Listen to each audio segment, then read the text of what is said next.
El caso que os traigo hoy es algo distinto a lo que suelo traeros habitualmente al canal. Y es que las víctimas de este caso no fueron víctimas de un crimen real o de un asesino en serie, sino que fueron víctimas de una macabra investigación llevada a cabo por un psicoanalista austríaco y una agencia de adopción. Hoy os vengo a contar la historia de unos trillizos que fueron separados al nacer y con los que se llevó a cabo un experimento que hoy en día sería considerado no solamente antiético, sino ilegal. Así que si queréis enteraros de este caso, quedaos a ver este vídeo. Pero antes de empezar, si os gusta este tipo de contenido de casos de crímenes reales, os invito a que os suscribáis aquí abajito, ya que le deis a la campanita en la opción de todas para que YouTube siempre os notifique cuando subo vídeo. Y además recordaros que si queréis ver estos vídeos pero sin anuncios, tenéis la opción de miembros disponible. Y ahora sí, vamos con el vídeo. David Kellman, Robert Safran y Eddie Gallant sabían que habían sido adoptados, pero lo que no se imaginaban era que habían sido parte de un cruel experimento para investigar la influencia de la genética en el desarrollo humano. Los trillizos fueron separados al nacer y a cada uno de ellos lo adoptó una familia distinta, pero ni ellos ni sus padres adoptivos sabían de la existencia de los otros hermanos, hasta que cuando tenían 19 años y por una casualidad del destino se encontraron. Y poco a poco se fue descubriendo la verdad que había tras su adopción y el motivo de su separación en tres familias distintas. Y es que cuanto más escarbaban, más turbia se volvía su historia. Y acabaron descubriendo que habían sido tratados como ratas de laboratorio en una oscura trama cargada de engaños y maldad. Esta historia comienza en 1980, cuando con 19 años Robert Safran llega a su primer día en la Universidad de Sullivan, en Nueva York. Robert iba caminando por los pasillos de la universidad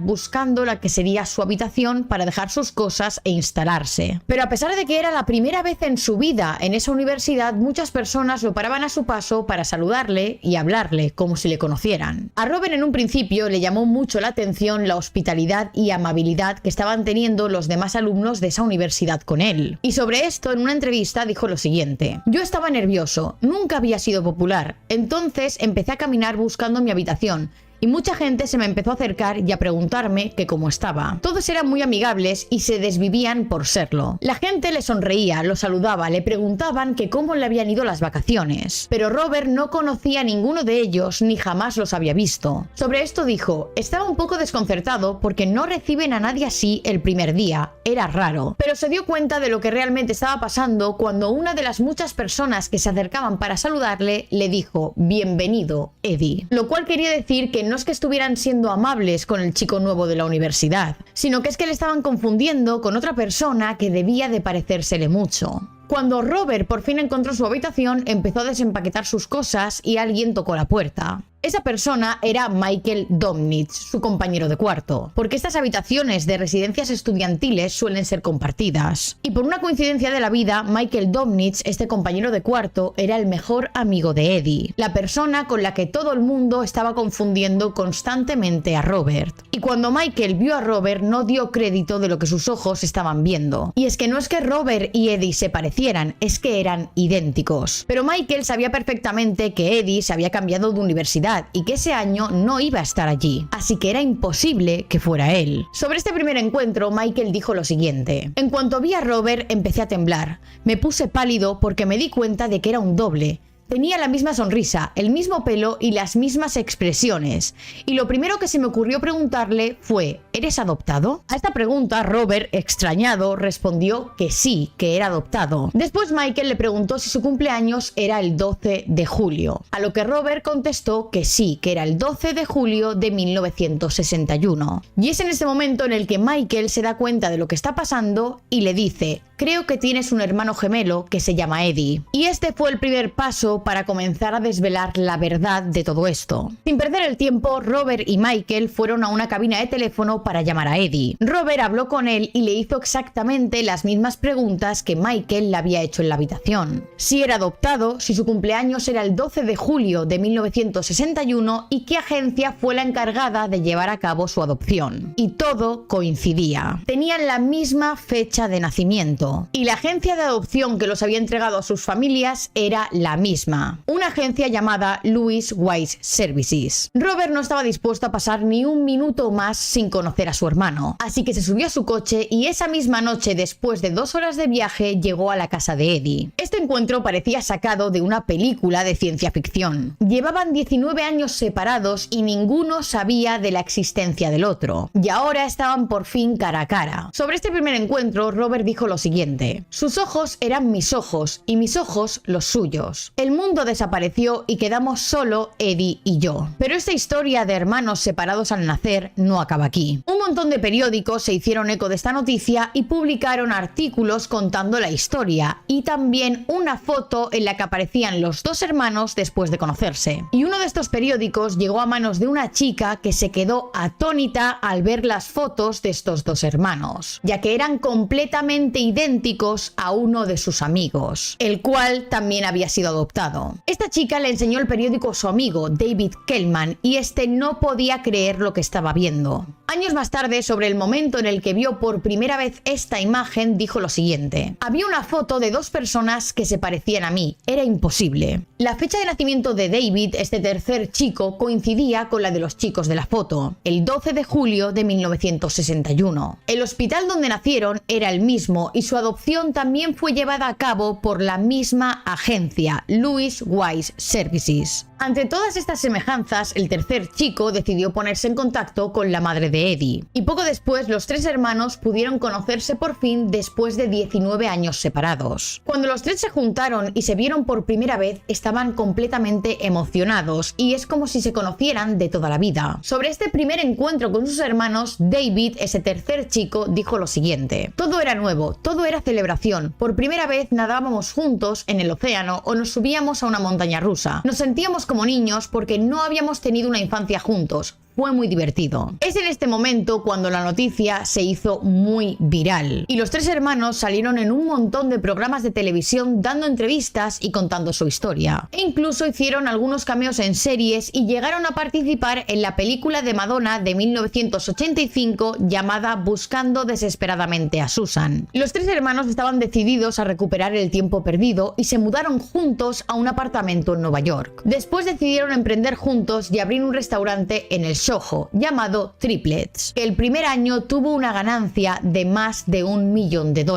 Todo parecía funcionar bien, los tres salían, iban a citas juntos, armaban reuniones familiares y más tarde cada uno de ellos se casó. Pero aquí es donde empieza lo extraño y perturbador de este caso. Una vez que los jóvenes se conocieron y empezaron a hablar, se dieron cuenta de que no solamente se parecían físicamente, sino que tenían muchas cosas en común entre ellos. Todos habían practicado lucha grecorromana en el instituto. Además, fumaban la misma marca de cigarrillos, Marlboro, y les gustaban los mismos colores y se sentían atraídos hacia el mismo tipo de mujer. Pero la coincidencia más extraña es que los tres tenían hermanas mayores que también habían sido adoptadas y que todas tenían 21 años en ese momento. Sus vidas parecían una copia la una de la otra, con una única diferencia: el nivel económico de las familias que los habían adoptado. La familia de Robert era una familia de clase alta, su padre era un médico de prestigio y su madre era abogada. Por otra parte, la familia de Eddie era una familia de clase media, el padre era maestro y vivían en un barrio de los suburbios. Y por último, la familia de David era la familia más humilde. Aunque esto a los chicos en un principio pareció no importarles, a quien sí les llamó la atención fue a sus padres adoptivos, ya que cuando ellos adoptaron a sus hijos, nadie les informó de que los otros hermanos existían. Todos ellos se pensaban que estaban adoptando a un hijo único. Y molestos con esta situación, los padres adoptivos decidieron ir a buscar respuestas a la agencia de adopción Louis Wise, que en la actualidad ya no existe. Los padres consiguieron concertar una reunión con el personal de la agencia para pedirles explicaciones. Y lo que les dijeron es que habían decidido separar a los hermanos porque les sería muy difícil encontrar una familia que estuviera dispuesta a adoptarlos juntos. Y querían que los tres tuvieran la oportunidad de encontrar un buen hogar por separado. Además, desde la agencia también afirmaron que no habían hubieran contado que cada niño tenía hermanos para protegerlos. Cuando acabó esta reunión, los padres se dirigieron al coche para volver a sus casas. Pero aquel día estaba lloviendo y el padre de Robert se dio cuenta de que se había dejado su paraguas en la sala de reuniones de la agencia. Así que volvió a entrar al edificio para recogerlo. Y ahí se llevó una sorpresa al descubrir cómo los directivos con los que acababa de reunirse habían abierto un champán y estaban brindando, como si se hubieran quitado un peso de encima. Después de esa extraña escena, los padres se dieron cuenta de que les estaban ocultando algo y decidieron denunciar a la agencia de adopción para intentar averiguar la verdad. Pero esta agencia estaba relacionada con personas muy importantes de Nueva York, así que ningún abogado estuvo dispuesto a llevar el caso. Años más tarde, los tres hermanos empezaron a cuestionar también su historia y decidieron buscar a su madre biológica. Fueron a la Biblioteca Pública de Nueva York y allí encontraron sus 3 certificados de nacimiento donde aparecía el nombre de su madre. Cuando la conocieron, ella les dijo que se había quedado embarazada en el baile de fin de curso, en un momento en el que ella era muy joven y se vio abrumada por la situación ya que no podía hacerse cargo de sus hijos, que en realidad eran cuatrillizos, pero el cuarto bebé murió en el parto. Y es por esto que decidió dar a los 3 hermanos en adopción. Como os comentaba, la agencia en aquella reunión les había dicho a sus padres adoptivos que habían decidido separarlos y ocultarlo para que les fuera más fácil ser adoptados. Pero la verdad era mucho más macabra de lo que podrían imaginarse. Y es que estos trillizos no habían sido separados de casualidad, sino que todo había sido planificado como parte de un experimento secreto. Los trillizos descubrieron la verdad en 1995, gracias al trabajo de un periodista llamado Lawrence Wright. Este periodista estaba investigando para un artículo en The New Yorker sobre gemelos idénticos que habían sido separados. Y cuando se estaba documentando para realizar este artículo, encontró un informe científico llamado Estudio Psicoanalítico de un niño. Y en este informe se mencionaba un experimento secreto que se había llevado a cabo separando gemelos y poniéndolos en distintas familias para ver si tenían diferencias dependiendo del ambiente en el que se hubieran criado. Y todos los niños que formaban parte de ese experimento venían de la misma agencia de adopción, la agencia Lois Wise Services, la misma que había llevado a cabo la adopción de estos trillizos. Este estudio fue un proyecto llevado a cabo por Peter Neubauer, un psicoanalista de origen austríaco que estaba al frente del Child Development Center. Y para llevar a cabo su investigación, la agencia Lois Wise fue la encargada de asignarles a 3 familias distintas un recién nacido que formara parte del proyecto. Y estas familias no habían sido escogidas al azar. El objetivo de este estudio era investigar cómo influye la genética en el desarrollo de las personas si son criadas en ambientes socioeconómicos distintos, por lo que cada entorno era diferente. Y es que, como os he comentado antes, las familias de Robert,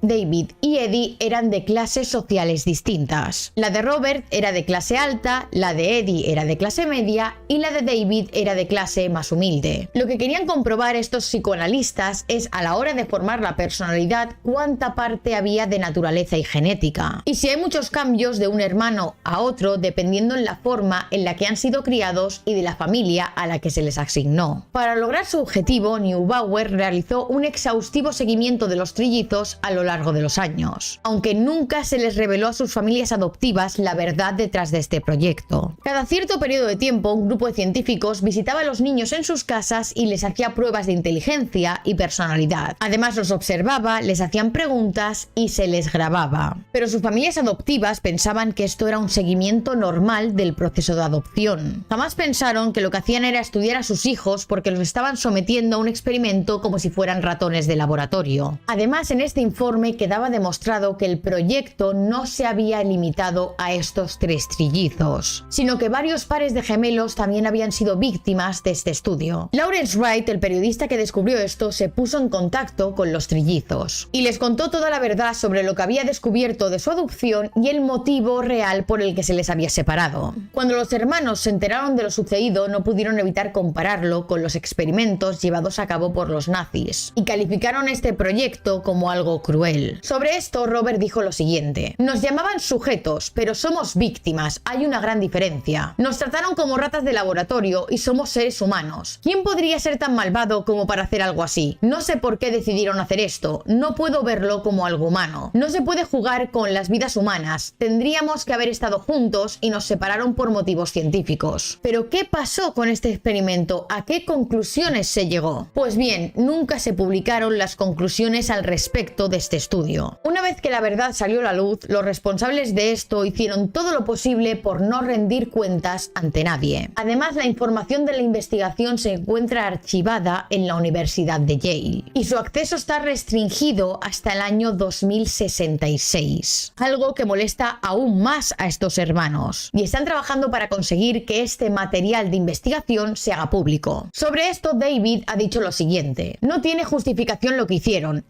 todo esto para tener una larga lista escondida en una biblioteca llena de polvo donde nadie puede tocarla. Además, Peter Neubauer, el cerebro detrás de este proyecto, falleció en 2008, sin haber hablado públicamente jamás sobre esta investigación. Pero aunque todo parecía ir bien entre los hermanos, después de encontrarse empezaron a salir las consecuencias de haber sido sometidos a este experimento. A pesar del buen vínculo que parecía haber entre ellos, poco a poco comenzó el declive. Como os comentaba antes, los trillizos habían decidido abrir un restaurante en Nueva York llamado Triplets, y trabajar juntos en este restaurante comenzó a dañar la relación y todo se complicó. No eran tan parecidos como se pensaban y los tres tenían una visión de los negocios completamente distinta. Y Robert, uno de los hermanos, se acabó desvinculando. Esto se cree que pudo ser consecuencia de haber sido separados desde niños, ya que en un entorno normal, al crecer con tus hermanos, ese vínculo es más fuerte y es mucho más fácil tener las herramientas necesarias para resolver los conflictos entre hermanos que puedan plantearse. Pero ellos, al haberse conocido ya siendo adultos, carecían de estas herramientas y no se conocían tanto como pensaban. Cuando Robert decidió desvincularse del negocio del restaurante, Eddie y David, sus otros dos hermanos, sintieron que él los estaba abandonando. Y a quien más le afectó toda esta situación fue a Eddie, que comenzó a caer en una depresión y llegó a ser internado en un centro de salud. Pero después de recibir el alta de este centro, sucedió lo peor. Eddie fue a casa, tomó un arma y se quitó la vida. Hace unos años, en 2018, se hizo un documental sobre todo este caso llamado The Identical Strangers, que en español sería Tres idénticos desconocidos, el cual hoy en día, y si queréis verlo, está disponible en Netflix. Y poco después de que finalizara el rodaje de ese documental, Robert y David consiguieron obtener 11.000 páginas de la investigación llevada a cabo por Neubauer. Sin embargo, estas páginas estaban tan censuradas que no lograron sacar nada en claro de ahí. Como os mencionaba, el resto de los detalles de este experimento se conocerá finalmente en 2066, que es cuando la Universidad de Yale está obligada a publicar en su totalidad el contenido de los expedientes. Y es que, como os decía, estos tres hermanos no fueron los únicos afectados por este experimento. Ya hay muchos otros gemelos y trillizos en Estados Unidos que fueron separados y que no conocen todavía quiénes son sus hermanos, y posiblemente no los lleguen a conocer nunca. Y por desgracia, para 2066, cuando toda esta información se haga pública, es muy improbable que algunas de las personas cuyas vidas fueron afectadas por este horrible experimento esté todavía con vida. Y bueno, chicos, hasta aquí el vídeo de hoy. Espero que os haya gustado. Si es así, no olvidéis dejarme un like y suscribiros aquí abajito y decidme en comentarios cuál queréis que sea el próximo caso que traiga a este canal. Y nos vemos en el próximo vídeo.